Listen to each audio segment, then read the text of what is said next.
Padre, del Hijo y del Espíritu Santo. Amén.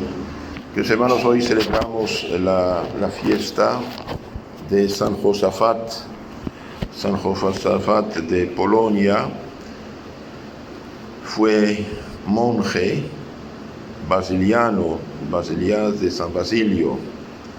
Tenemos los monjes en Europa, América, de San Benito, los benedictinos que conocemos. Esto empezó en los años 500 y pico con San Benito en Italia, de rito latino, y San Basilio es de rito griego. San Basilio murió un poco antes de los años 400, fue obispo en Capadocia. Cesarea de Capadocia es Turquía actual, centro de Turquía hacia el este.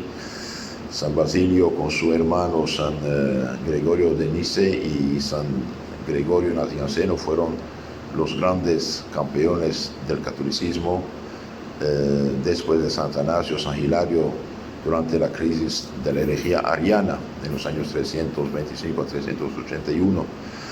Entonces, San Basilio era de una familia muy rica, muy poderosa, distribuyó casi todos sus bienes a los pobres, hizo un gigantesco hospital, etc. Se hizo monje, después lo hicieron obispo y dio regla a los monjes, que se llaman los monjes basilianos de San Basilio. Como decimos los benedictinos, San Benito, tenemos los franciscanos, San Francisco y Santo Domingo, los dominicos, ¿sí? De ahí las palabras.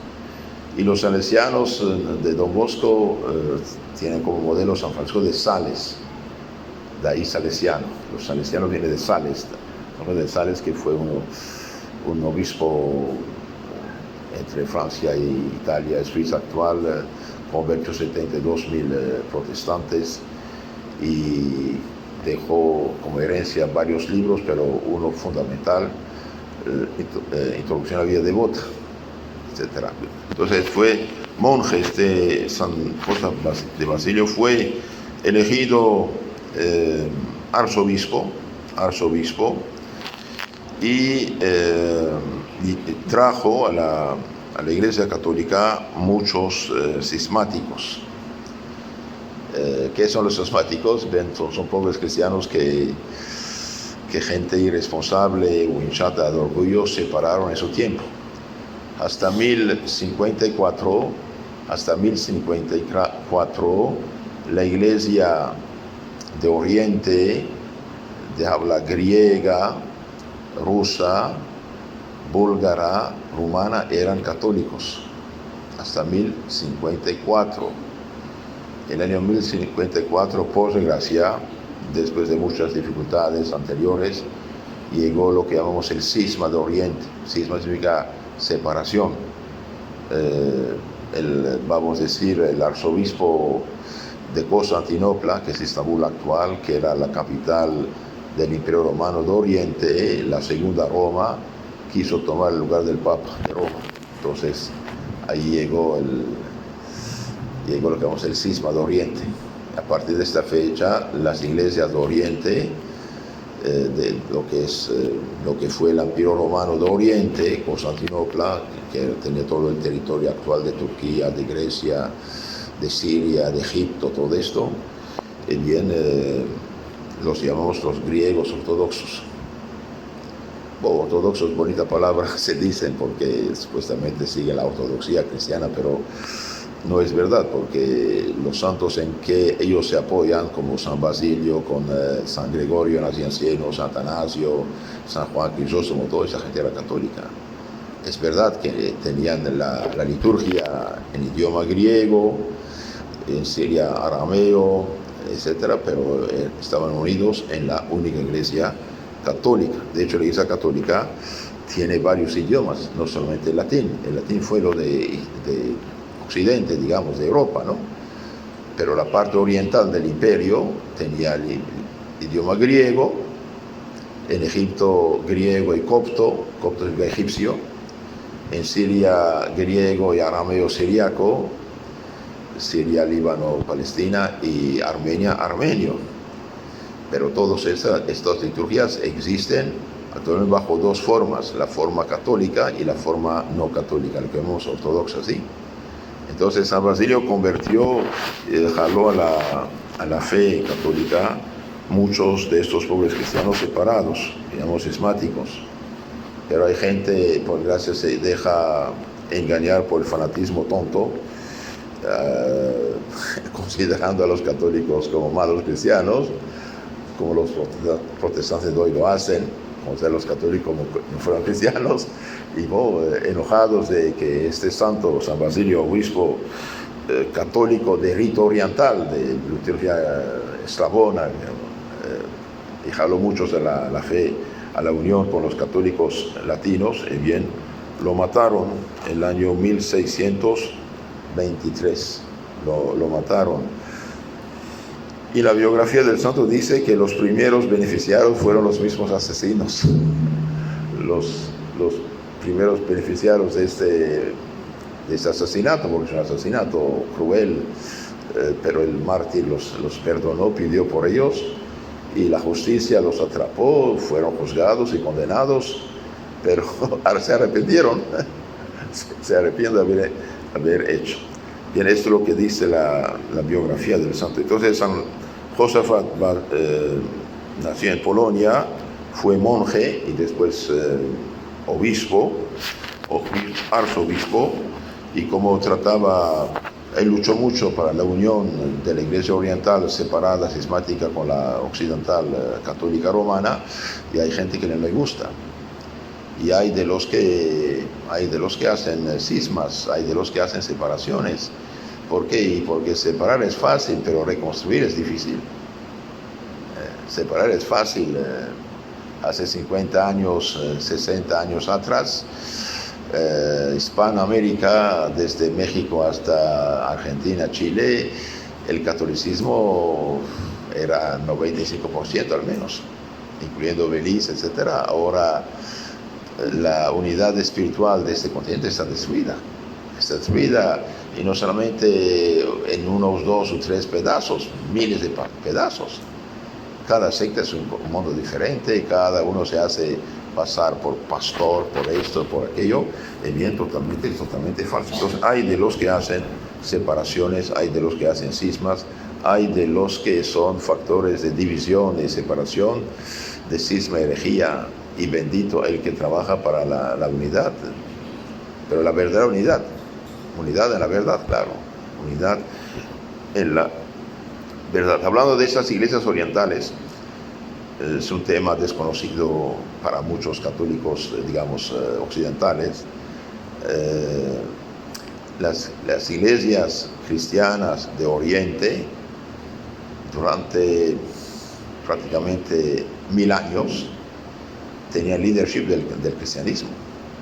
Aunque el Papa estuvo en Roma, bien, el peso importante del cristianismo estaba en Oriente, en Grecia, en Asia Menor, en Egipto, en Siria, en Constantinopla. ¿Por qué? Porque ahí empezó el cristianismo. Carta a los Efesios, carta a los Colosenses, carta a los Gálatas, todo eso es Turquía actual. Y hoy no queda nada. Antioquía, Damasco, Jerusalén, no queda casi nada. No queda nada. Pero durante el primer milenio, prácticamente, el peso importantísimo del cristiano estaba en Oriente. Todos estos grandes santos que conocemos, San Atanasio, el defensor principal de la fe católica frente a la herejía ariana, era de Egipto, de habla griega. San Atanasio, patriarca se llama el gran arzobispo de 5 sedes cristianas de la antigüedad. Entonces, cuando un lugar evangeliza a otro lugar, ¿qué pasa? Y bien pasa esto. Por ejemplo, Antioquía va a evangelizar lo que es Siria, porque Antioquía está en Siria actual, más bien Turquía actual, pero Siria. Antioquía va a evangelizar Siria, va todo el este de Turquía, va hasta Mesopotamia, hasta India, etc. Y viene el primer obispo que fue San Pedro ahí, después sus sucesores. Y viene el obispo ahí, se hace arzobispo, y se hace jefe de los demás obispos que vinieron después, y finalmente se será patriarca. Toda esa región bajo la jurisdicción de un solo arzobispo. Otro arzobispo es Egipto, la sede de San Marcos. San Marcos, Egipto va a evangelizar Etiopía, por ejemplo, y después se para ahí con la llegada del Islam. Constantinopla evangelizó los países balcánicos y Rusia. Por eso hoy los rusos son ortodoxos. Al separarse Constantinopla de Roma, Rusia se quedó separada. Roma evangelizó Europa occidental hasta Polonia, y por el Papa de Roma fue no solamente el Papa de toda la cristiandad, sino también el patriarca de Occidente, y un quinto patriarca fue el de Jerusalén. Entonces, en Oriente, desde el primer milenio es muy fuerte, y por las ideas, ustedes saben, se chocan y se causan herejías, cismas, separaciones, dificultades, y debilita, y después un enemigo externo viene y toma el lugar. Entonces actualmente lo que llamamos el Oriente cristiano está compuesto siempre de dos ramas: la Roma unida a Roma, la rama unida al catolicismo con el Papa de Roma, y la rama separada. La rama separada, lo que llamamos los ortodoxos, ¿sí? Los ortodoxos, todos ellos tienen varias liturgias. Por ejemplo, hay la liturgia griega, en Grecia, Constantinopla, algo en Siria también. Hay la liturgia copta ortodoxa, el copto es el antiguo egipcio y árabe actualmente, y hay los coptos católicos. Los coptos católicos quizás son los 100.000, mientras que los ortodoxos entre 10 y 15 millones. De hecho, Egipto es la comunidad más fuerte que queda cristiana en Oriente. Los demás países perdieron sus fieles por el Islam, si son musulmanes. Y Egipto es casi 100 millones, ¿eh? Entonces, aunque quedan 10 a 15 millones, se perdieron al menos 80, ¿no? Etcétera. Líbano siempre quedó católico, lo que llamamos los maronitas. Maronitas, ¿por qué le llaman maronitas? Es bien porque San Marón era un monasterio en Siria donde se juntaron los que no querían separación, quedaron siempre católicos. Entonces tomaron el nombre de San Maronitas. Ellos fueron siempre católicos, ¿eh? Entonces los maronitas todos son católicos. Y los siríacos arameos, hay dos ramas: la rama ortodoxa, separada, ellos tienen su propio patriarca, y la rama católica, lo que llamamos los siro-ortodoxos. Hay también los griegos católicos, unidos a la Iglesia Católica, que se llaman también melquitas, y los griegos ortodoxos, que son separados. Ahora, ¿por qué llaman melquitas? Porque los melquitas, el nombre viene del arameo, malco, significa el rey. Los cristianos de Oriente que siguen al rey, el emperador bizantino romano de Constantinopla, el arameo se llama malco, significa el rey. Como era católico, todos los católicos quedaron los melquitas, los que dicen el rey, por eso se llaman melquitas también.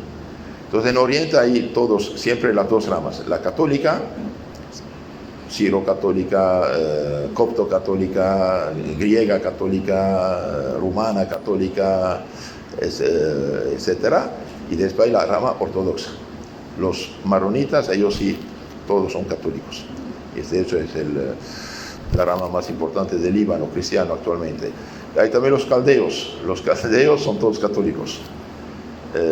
Eran los antiguos nestorianos. Nestorios era un arzobispo hereje que decía María no es madre de Dios. Y vienen estos nestorianos, tuvo muchos problemas. Fueron hasta India, China, todo Asia Central. Un método eran igual el número que los católicos de Occidente, pero con el Islam bajaron. Y por 1555 por ahí, masivamente regresaron al catolicismo. Entonces el Papa les dio el nombre de caldeos. Caldea es Mesopotamia actual, Babilonia, ¿sí? Su patriarca está en Babilonia. Entonces en Oriente hay siempre estas dos ramas. Y de hecho en Ucrania actual también, una parte son católicos, la otra parte son ortodoxos. Y por desgracia Rusia cristiana, en su mayoría son ortodoxos. Hay poco de católico, pero muy poco. La nación ahí que fue, al separarse se consideró la heredera de Constantinopla, cuando Constantinopla cayó en la mano de los musulmanes. Entonces esto es un poco la historia de esas comunidades.